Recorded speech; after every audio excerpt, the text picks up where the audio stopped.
Today we're going to be replacing the charging port on the iPhone SE. It is very similar to the iPhone 5S, but it's a little bit different, and the charging ports are not interchangeable, so make sure you buy the right one. I will link all the replacement parts in the video description.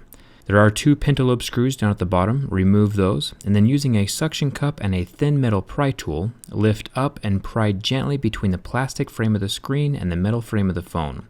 You can lift up a little bit on the plastic edge of the screen without damaging it. Don't pull it too far away from the device because there is a funky little ribbon cable down here. We're going to remove this metal tab and then lift up on the tiny little connection down at the bottom, and that'll disconnect the home button from around the charging port. Then you can lift the screen up to the 90-degree angle. Don't bend it past 90 degrees. Remove these 6 screws and the 2 metal plates on top of all these connections. We're going to unplug the battery first so there's no power coursing through the device. And then we're going to remove all the ribbon cables that are attached to the screen. Just unsnap those like little Legos.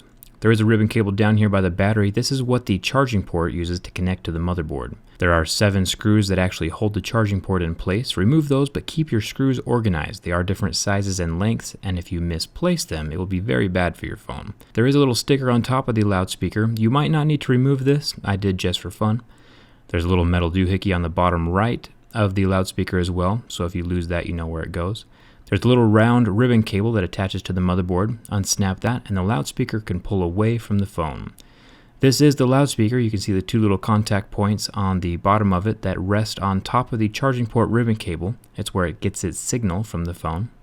Now the charging port can just pull away from the device. You can see a lot of the sticky glue down there along the bottom. I think this adds to the water resistance of the iPhone SE. Here's the charging port itself. There might be some parts that you need to transfer over from your old charging port to your new charging port, like this little rubber microphone channel.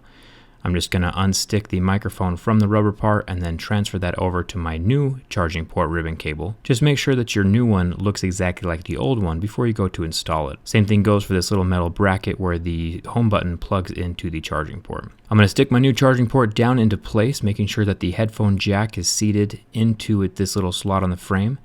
You'll see these screw holes line up once everything is in its correct position. You shouldn't have to force anything into place. Everything has its own little slot.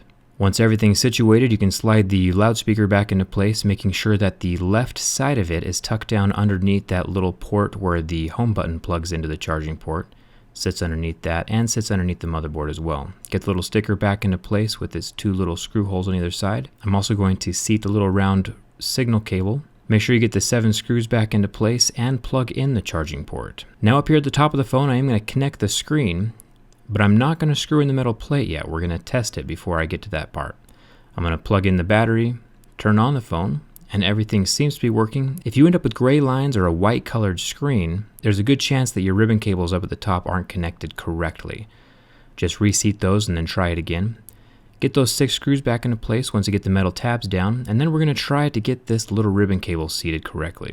I'm going to use my tweezers to line it up over the little Lego type connection and then press it down into place, making sure it's snug with my fingers, and then getting the little metal latch all up in there like rocket surgery. It is a big pain trying to get all that connected. I'm glad they got away from this design with the iPhone 6 and 6S. Once that's in and connected, we're going to go ahead and take the top of the screen and line that up with the frame, tuck it in, and then you can continue down the sides of the phone and clamp that down into place. You can turn the phone on at this point, make sure everything works, and then put those 2 bottom screws into place. If you have any questions, leave them down in the comments. Like this video if it helped you. I have done some fun videos recently besides cell phone repair, done a lot of durability tests, and even a fun rap battle with the YouTube channel K-Face TV. The same guys who did the Harry Potter Dark Lord Funk videos. Go ahead and check those out if you're bored. Thanks a ton for watching. Hope to see you around.